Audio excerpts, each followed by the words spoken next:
Ipasidugan sa PNP National Headquarters sa Camp Crame ang K9 Explosive Detection Dog ug pulis nga handler niini sa Zamboanga City tungod sa malampusong pagpakgang niini sa posibleng pagpamomba sa syudad. Ang detalye sa report ni PJ De La Peña.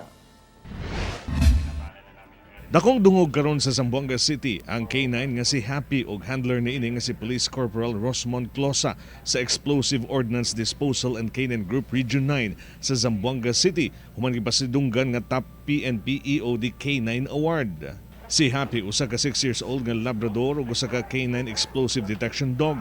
Lakip sa iyang mga achievements ang pagkadiskubre sa daghang mga bomb components ug improvised explosive device o IED ilalom sa usa ka balay sa barangay Kasanyangan, Zamboanga City.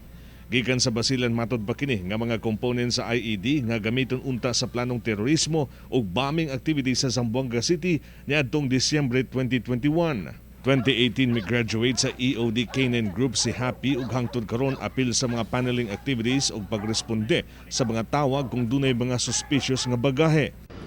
Yung acknowledgement na binigay sa amin ng unit namin, napaka uplifting sa aming moral lalo na sa amin na K9 handler.